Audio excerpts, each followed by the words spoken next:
بسم اللہ الرحمن الرحیم۔ حکایت بیست و سوم، 23واں قصہ۔ مالداری را شنیدم کہ ببخل اندر چنا معروف بود۔ شیخ سعدی رحمۃ اللہ علیہ کہتے ہیں کہ میں نے ایک مالدار کے بارے میں سنا کہ ببخل اندر چنا معروف بود، کہ وہ بخیلی کے اندر، کنجوسی کے اندر اتنا مشہور تھا کہ حاتم طائی در کرم، جس طرح حاتم طائی سخاوت میں۔ مطلب یہ ہے کہ ایک مالدار آدمی تھا اور مالداری کے ساتھ ساتھ اس کے اندر بخل کی بھی صفت تھی،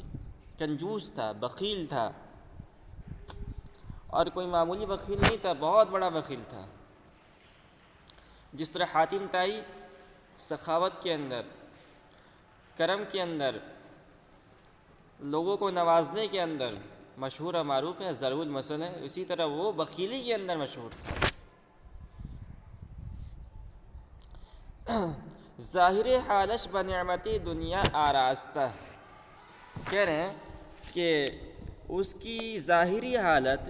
دنیا کے نعمتوں سے آراستہ تھی۔ وخصت نفس جبلی ہم چنا دروے متمکن، خصت کے معنی ذلت، نفس کے معنی نفس، جان، جبل کہتے ہیں فطرت کو، انسان کی جو فطرت ہوتی ہے تو اس کو کہتے ہیں جبل، جبلت بھی کہتے ہیں اس کو، اور متمکن کے معنی جگہ پکڑنا۔ وخصت نفس جبلی ہم چنا دروے متمکن، اور پیدائشی یعنی فطرتی پیدائشی خصلت کا کمینہ پن، فطری خصلت کا کمینہ پن، ہم چنا دروے متمکن، اس طرح اس کے اندر برقرار تھی۔ تا بجائے رسید کے نانے از دست بجانی ندارد، تا یہاں تک اس کی حالت پہنچی کہ بجائے رسید کے نانے از دست بجانی ندارد، کہ جان کے بدلے ایک روٹی ہاتھ سے نہ دیتا۔ تو اس کو دو طرح سے پڑھ سکتے ہیں۔ تا بجائے رسید کے نانی از دست بجانی ندارد، اس میں بجانے میں جو با ہے نا، اگر اس کو ہم مقابلے کے لیے مانیں تو مطلب یہ ہوگا کہ اس کے اندر اتنی خست تھی، اتنی ذلت تھی کہ یہ شخص جان کے بدلے میں ایک بھی روٹی دینا پسند نہ کرتا، بلکہ اپنی جان دے دیتا۔ یعنی اگر کوئی کہتا کہ میں تمہاری جان لے لوں گا ورنہ تم ایک روٹی لا کے دو، ایک روٹی دو اپنا، تو وہ ایک روٹی، کنجوسی کی وجہ سے ایک روٹی نہیں دیتا، اپنی جان دے دیتا۔ اور اگر اس کو با کو بدل عوض مانے، با کبھی عوض کے لیے آتا ہے، کبھی مقابلے کے لیے آتا ہے، تو اگر مقابلے کے لیے مانے تو مطلب جو ہوگا ہم نے بتایا کہ وہ اپنی جان دے دیتا مگر روٹی نہیں دیتا۔ اور اگر اس با کو ہم عوض کے لیے مانے تو مطلب ہوگا کہ اگر کوئی اس کے لیے اپنی جان بھی دیتا نا، کوئی خادم، کوئی آدمی اس کے لیے اپنی جان بھی دے دیتا تو وہ شکریہ کے عوض میں اس کو ایک روٹی بھی نہیں دیتا۔ تا بجائے رسید کے، یہاں تک معاملہ پہنچا کہ نانے از دست بجانی ندارد، کہ جان کے بدلے ایک روٹی ہاتھ سے نہ دیتا۔ وغربۂ ابو ہریرہ رضی اللہ تعالیٰ عنہ را بلقمہ نہ نواختے، نواختے یہ نواختن سے، اور حضرت ابو ہریرہ رضی اللہ تعالیٰ عنہ کی بلی کو، حضرت ابو ہریرہ رضی اللہ تعالیٰ عنہ کا نام کچھ اور تھا، بعض لوگ کہتے ہیں عبداللہ یا اس طرح کچھ نام تھا ان کا، اور ان کی ایک بلی تھی، اور اس بلی کو وہ بہت محبوب رکھتے تھے، اپنے پاس رکھتے تھے، تو اسی وجہ سے وہ ابو ہریرہ کے نام سے مشہور ہو گئے۔ ابو ہریرہ یعنی بلی والے، تو ان کا نام بھی آج کوئی نہیں جانتا، بہت کم لوگ جانتے ہیں، تو ان کی بلی ہمیشہ ان کے ساتھ رہتی ہے۔ تو ایک صحابی ہیں حضرت ابو ہریرہ رضی اللہ تعالیٰ عنہ، کہہ رہا ہے کہ وہ بخیل اتنا کنجوس تھا کہ اگر بالفرض حضرت ابو ہریرہ رضی اللہ تعالیٰ عنہ جیسے مقدس صحابی کی مقدس بلی، جانور اگر کسی بڑے آدمی کی طرف منسوب ہو جائے نا تو اس کی تعظیم کی جاتی ہے، اس کی عزت کی جاتی ہے۔ تو کہنے کہ حضرت ابو ہریرہ رضی اللہ عنہ کی بلی بھی اگر اس کے سامنے آ جاتی نا تو اور لوگ تو اس بلی کے لیے جان دینے کے لیے بھی تیار ہو جاتے، اس وجہ سے کہ وہ حضرت ابو ہریرہ رضی اللہ تعالیٰ کی بلی تھی، مگر وہ بخیل اس کے سامنے ایک روٹی بھی نہیں ڈالتا۔ وغربۂ ابو ہریرہ رضی اللہ تعالیٰ عنہ بلقمہ نہ نواختے، اور حضرت ابو ہریرہ رضی اللہ تعالیٰ کی بلی کو ایک لقمہ بھی نہیں نوازتا۔ وسعی اصحاب کہف را استخوانی نہ انداختے، اصحاب کہف یہ عربی زبان کا لفظ ہے، مطلب غار والے۔ اصحاب صحبن کی جمع ہے، اور کہف کے معنی غار کے آتے ہیں۔ تو یہ کچھ نیک لوگ تھے، قرآن کریم میں اس کا سورہ کہف کے اندر 15 پارے کے اندر قصہ ان کا آیا ہے کہ حضرت عیسیٰ علیہ السلام کے زمانے کے بعد کچھ نیک لوگ تھے، اور حضرت عیسیٰ علیہ السلام کے حواریین میں سے کوئی حواری، یعنی جس طرح حضور پاک صلی اللہ علیہ وسلم کے ساتھیوں کو صحابہ کہا جاتا ہے، اسی طرح حضرت عیسیٰ علیہ السلام کے جو ساتھی ہیں ان کو حواری کہا جاتا ہے۔ تو جس طرح صحابہ حضور پاک صلی اللہ علیہ وسلم کی دنیا سے پردہ پوشی فرمانے کے بعد سارے دنیا کے اندر ایمان کی تبلیغ کے لیے، اسلام کی تبلیغ کے لیے پھیل گئے تھے، اسی طرح حضرت عیسیٰ علیہ السلام کے حواری بھی حضرت عیسیٰ علیہ السلام کے اس دنیا سے اٹھائے جانے کے بعد دنیا میں اسلام کی تبلیغ کے لیے پھیل گئے تھے۔ تو اتفاق سے ایک شہر میں پہنچے، اور وہاں پر بت پرست بادشاہ تھا، تو ان لوگوں نے وہاں تبلیغ کی، اور تبلیغ کی برکت سے کچھ نوجوان تھے سب، انہوں نے اسلام قبول کر لیا۔ اب بادشاہ کو معلوم ہو گیا، بادشاہ بہت برہم ہوا، اس نے ان کو بلایا اور کہا کہ یا تو تم ہمارے دھرم کے اندر واپس آ جاؤ، یا ہم تمہیں جان سے مار دیں گے۔ ان لوگوں نے مشورہ کیا، اور مشورہ کرنے کے بعد کہا کہ نہیں، ہم اپنے ایمان کو نہیں چھوڑ سکتے ہیں۔ اس کے بعد انہوں نے کہا کہ چلو ایسا کرتے ہیں کہ شہر کے باہر ایک غار ہے، اسی غار کے اندر ہم جا کر چھپ جاتے ہیں۔ چنانچہ وہ گئے، اور اس غار کے اندر جانے جب لگے تو ان کے ساتھ ایک کتا بھی ہو گیا۔ تو پھر انہوں نے کہا کہ چلو اس کتے کو لے لیتے ہیں اپنے ساتھ، یہ کہ ہماری پہرہ داری کرے گا، اور جا کر اس غار کے اندر وہ لوگ سو گئے۔ اللہ رب العزت کو اپنی قدرت دکھانی منظور تھی، وہ ایسا سوئے، اللہ رب العزت نے تقریباً ان کو 300 سال تک سلائے رکھا۔ پھر بعد میں جب وہ بیدار ہوئے تو معاملہ بدل چکا تھا۔ ایک آدمی کھانا لینے کے لیے گیا شہر کے اندر، تو اس نے دیکھا کہ شہر کی حالت بدلی ہوئی ہے، اور اس وقت کا بادشاہ بھی بدل گیا تھا جو مسلمان تھا۔ اور اس طرح پھر ان کی آگے قصہ ہے جس کو آپ سورہ کہف کی تفسیر میں پڑھ سکتے ہیں۔ تو وہ جو کتا ان کے ساتھ ہوا تھا نا، اس کو کہا جاتا ہے سگی اصحاب کہف، اصحاب کہف کا کتا۔ تو وہ بھی مقدس، یعنی جب ان کی نسبت، اس کتے کی نسبت اصحاب کہف کی طرف ہو گئی، تو اللہ رب العزت نے قرآن کریم کے اندر اس کتے کا تذکرہ کر دیا، وَكَلْبُهُمْ بَاسِطٌ بِذِرَاعِهِ۔ تو وہ کتا بھی مقدس کتا ہو گیا اس وجہ سے کہ اصحاب کہف کا۔ تو ویسا کتا بھی اگر اس بخیل کے سامنے آ جاتا نا، تو اس کے سامنے بھی وہ ایک لقمہ، ایک ہڈی بھی نہیں ڈالتا وہ۔ وسگے اصحاب کہف را استخوانی نہ انداختے، اور اصحاب کہف کے کتے کو وہ ایک استخوان کہتے ہیں ہڈی، ایک ہڈی بھی نہ ڈالتا۔ فی الجملہ خانہ اورا کس نہ دیدے، کہنے خلاصہ یہ ہے کہ اس کے گھر کا دروازہ کوئی کھلا ہوا نہ دیکھتا۔ وسفرہ اورا سر، اور اس کے وسفرہ اورا سرا، اچھا سری پڑھیں، وسفرہ اورا سر، اور اس کے دسترخوان کا کھلا ہوا، اور اس کے دسترخوان کھلا ہوا کوئی نہیں دیکھتا۔ ٹھیک ہے، مطلب یہ ہے کہ وہ نہ وہ اپنا دروازہ کھول کے رکھتا تھا، اور نہ ہی جو کھانے بیٹھتا تھا تو کوئی اس کے پاس جا سکتا تھا، کیونکہ اگر جائے گا تو کھلانا پڑے گا۔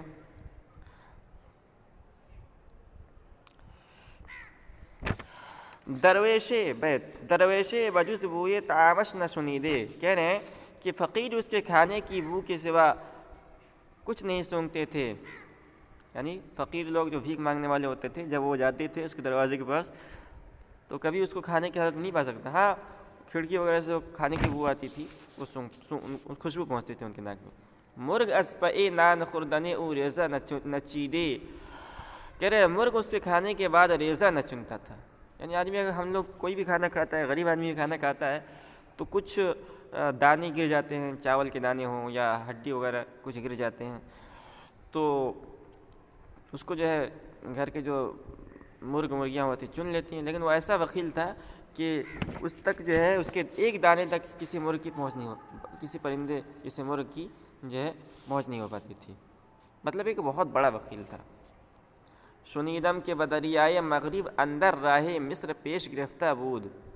شیخ سعدی کہتے ہیں میں نے سنا ہے کہ اس نے مغربی سمندر سے مصر کا راستہ اختیار کیا۔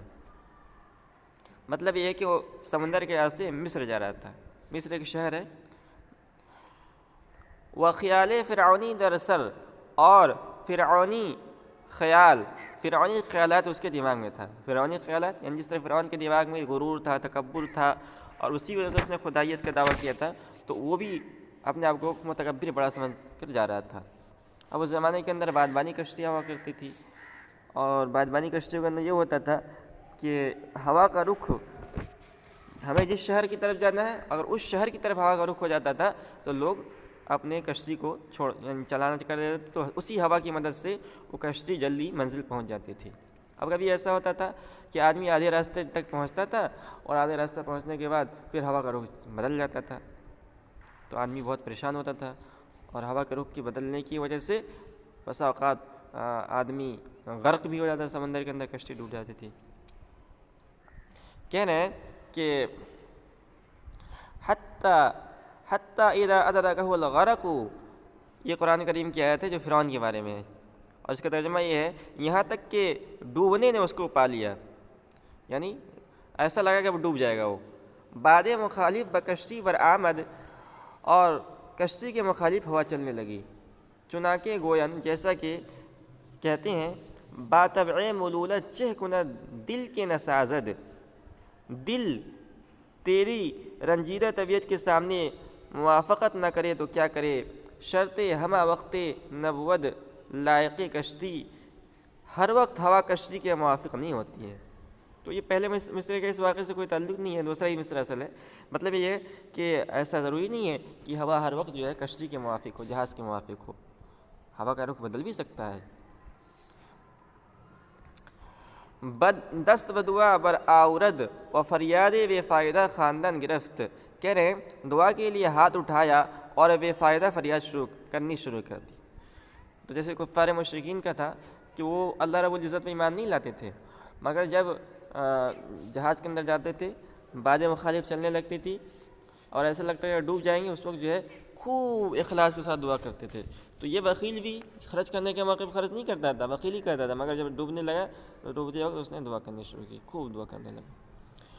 فَإِذَا رَكِبُوا فِي الْفُلْكِ دَعُوا اللَّهَ مُخْلِصِينَ لَهُ الدِّينَ، یہ قرآن کریم کی آیت ہے جو کفار مشرکین کے بارے میں ہے۔ اس کا ترجمہ ہے کہ فَإِذَا رَكِبُوا فِي الْفُلْكِ، جب وہ کشتی میں سوار ہوتے تھے، دَعُوا اللَّهَ مُخْلِصِينَ لَهُ الدِّينَ، تو وہ اللہ کو پکارتے تھے خالص اسی کے لیے دین کرتے ہوئے، یعنی کہ اس کے ساتھ کسی کو شریک نہیں ٹھہراتے تھے۔ دستے تضرع چہ سود بندے محتاج را، کہہ رہے ہیں کہ عاجزی کا ہاتھ دعا کے لیے اٹھانے سے کیا فائدہ، دستے تضرع عاجزی کے ہاتھ، چہ سود کیا فائدہ، بندے محتاج را بندے محتاج کے لیے، مطلب یہ کہ عاجزی کا ہاتھ دعا کے لیے اٹھانے سے کیا فائدہ ہو سکتا ہے۔ وقت دعا بر خدا وقت کرم در بغل، کہہ رہے ہیں کہ دعا کے وقت خدا کو پکارتے ہیں اور کرم کے وقت بغل میں ہاتھ دبا لیتے ہیں۔ مطلب یہ ہے کہ آدمی کچھ کرم بھی کرے، کچھ کام کرے، پھر دعا کرے۔ تو جب کام کرنے کا موقع ہوتا ہے کہ اللہ تعالیٰ کے راستے میں خرچ کرو، تو اس وقت تو اپنے ہاتھ کو کھینچ لیتے ہیں، بغل میں چھپا لیتے ہیں کہ کہیں ہمیں خرچ نہ کرنا پڑے،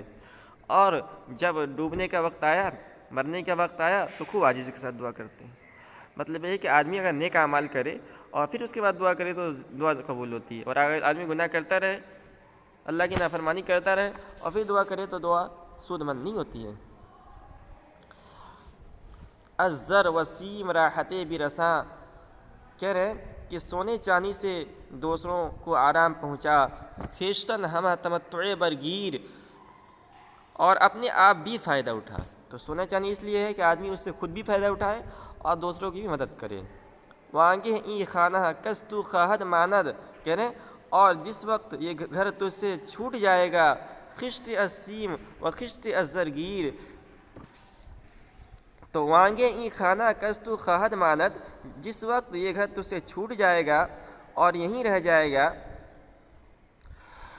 خشت عظیم و خشت الزرگیر، چاہے ایک چاندی کی اینٹ لے لے اور ایک سونے کی۔ مطلب یہ ہے کہ جب آدمی کی موت آنے لگتی ہے اور دنیا کے چھوڑنے کا یقین ہو جاتا ہے کہ مجھے دنیا چھوڑ کے جانا ہے، تو خواہ تو نے سونے اور چاندی کی اینٹوں ہی سے اس کو کیوں نہ بنایا ہو، سب کچھ چھوڑ کر جانا پڑے گا۔ آدمی اپنے ساتھ کچھ نہیں لے جائے گا۔ اب وہ مر گیا، اب اس کے جو ورثہ تھے مرنے کے بعد ترکہ تقسیم ہوا، اتنا مال نکلا کہ اس کے جو غریب ورثہ تھے وہ بھی مالدار ہو گئے۔ کہہ رہے آوردہ اند، لوگ بیان کرتے ہیں کہ در مصر اقارب درویش داشت، در مصر اقارب درویش داشت، کہ مصر میں فقیر رشتہ دار رکھتا تھا، یعنی اس کے رشتہ دار مصر کے اندر تھے۔ بعد از ہلاکے ہوئے ببقیت مالے ہوئی توانگر شدند، اس کے ہلاک ہونے کے بعد رشتہ دار اس کے چھوڑے ہوئے مال سے مالدار ہو گئے۔ جامہائے کہن و مرگے او بدریدند، کہہ رہے پرانے کپڑے اس کے مرنے کے بعد پھاڑ ڈالے۔ جو پرانے کپڑے پہنتے تھے ان کو اتنا مال ملا اس کے ترکے سے کہ انہوں نے اپنے پرانے کپڑے کو پھاڑ دیا۔ وخز دمیاتی بعوض ببریدند، اور دمیات کا ریشمی کپڑا، دمیات ایک جگہ کا نام ہے، اور وہاں جو ریشمی کپڑا ہوتا ہے بہت قیمتی ہوتا ہے، تو اس قیمتی کپڑا کو انہوں نے خریدا بعوض ببریدند، اور اس کو پہنا انہوں نے۔ ہم درا ہفتہ یکیرا دیدم، کہہ رہے ہیں کہ اسی ہفتہ میں نے ان لوگوں میں سے ایک کو دیکھا۔ شیخ سعدی کہتے ہیں ہم درا ہفتہ یکیرا دیدم از عیشا، اسی ہفتہ میں نے ان لوگوں میں سے ایک کو دیکھا، برباد پائے سوار رواں، اور غلامی پری پیکر پے او دواں۔ تو کہہ رہے ہیں کہ ہم درا ہفتہ یکیرا دیدم، میں نے اسی ہفتہ ان لوگوں میں سے یعنی ان کے رشتہ داروں میں سے ایک کو دیکھا جو وکیل مر گیا تھا۔ برباد پائے سوار رواں، تو باد کے معنی ہوا کے آتے ہیں، تو یہاں باد پائے سوار کا پورے کا ترجمہ کریں گے ہوا جیسے تیز رفتار گھوڑا۔ برباد پائے سوار رواں اس میں فاعل یعنی دوڑنا، برباد پائے سوار رواں، کہ وہ تیز رفتار گھوڑے پر سوار ہے، وہ غلام پری پیکر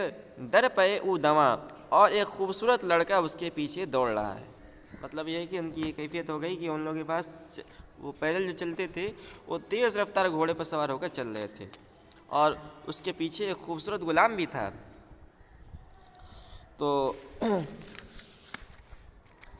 کہہ رہے ہیں وہ کہ گر مردہ باز گردی دے،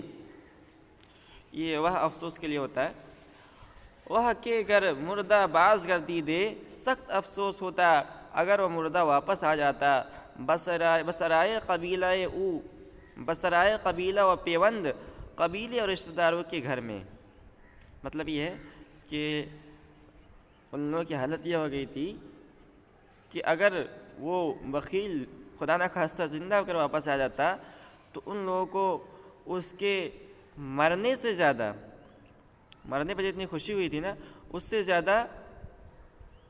افسوس ہوتا۔ کیوں افسوس ہوتا؟ اس لیے کہ اب ان کو سب ترکہ دینا پڑتا، جو کچھ اس وکیل کا مال تھا سب واپس کرنا پڑتا، اور پھر وہ لوگ غریب ہو جاتے۔ تو ان لوگوں کو عام طور پہ یہ ہوتا ہے کہ آدمی کا رشتہ دار اگر مرتے مرتے بچ جائے تو خوشی ہوتی ہے، مگر ان لوگوں کو اگر مرتے مرتے وہ بچ جاتا یعنی واپس زندہ ہو کر واپس آ جاتا تو بہت زیادہ دکھ ہوتا، خوشی نہیں ہوتی۔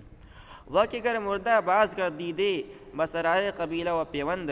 سخت افسوس ہوتا اگر مردہ واپس آ جاتا قبیلے اور رشتہ داروں کے گھر میں، رد میراث سخت تر بودے، ترکہ کا واپس کرنا زیادہ سخت ہوتا، وارثہ از مرگ خویشاوند، وارثوں کو اپنے عزیز کے مر جانے سے۔ شیخ سعدی کہتے ہیں کہ ان لوگوں سے میرے پہلے سے جان پہچان تھی، تو میں نے اسی جان پہچان کے سے پوچھا، بسابق معرفت کے درمیانے معبود آستینش گرفتم و گفتم، کہہ رہے ہیں پہلی واقفیت کی وجہ سے، یعنی سابقہ شناسائی کی وجہ سے، پہلے سے جان پہچان کی وجہ سے، کہ درمیان معبود جو ہم دونوں کے درمیان تھی، آستینش گرفتم، میں نے اس کی آستین پکڑی، و گفتم، اور میں نے اس سے کہا، انہوں نے ایک نصیحت کی، شیخ سعدی رحمۃ اللہ علیہ نے اس کو نصیحت کی، بخور اے نیک سیرت سرہ مرد، خواہ اے نیک، فعل امر ہے بخور، خوردن سے بخور، بخور اے نیک سیرت سرہ مرد، خواہ اے نیک عادت اور پاکیزہ آدمی، کا فرو مایا گرد کرد و نخورد، کیونکہ اس کمینے نے جمع کیا اور نہیں کھایا۔ تو اس کے اندر ان کی نصیحت بھی تھی کہ ٹھیک ہے تم کو مل گیا مال و دولت، تم مالدار ہو گئے، فقیر ہو گئے، مگر فقیر سے مالدار ہو گئے، مگر کھاؤ بھی اور دوسروں کو کھلاؤ بھی، کیوں؟ کیونکہ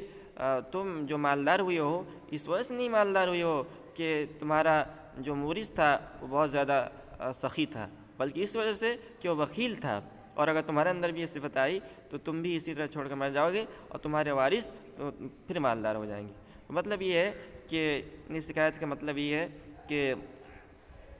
کنجوسی کرنا اور بخیلی کرنا یہ بہت بری صفت ہے، اور اتنی بری صفت ہے کہ انسان اس کو بچاتا رہتا ہے، اور جب اچانک سے موت آ جاتی ہے تو کچھ بھی وہ انسان کے کام نہیں آتا ہے بچایا ہوا مال۔ اگر آدمی زندگی کے اندر ہی اس مال کو خرچ کر لیتا ہے تو اس کے کام آ جاتا ہے، مگر اگر آدمی خرچ نہیں کرتا ہے تو موت آ جاتی ہے تو کسی کام وہ مال نہیں آتا ہے۔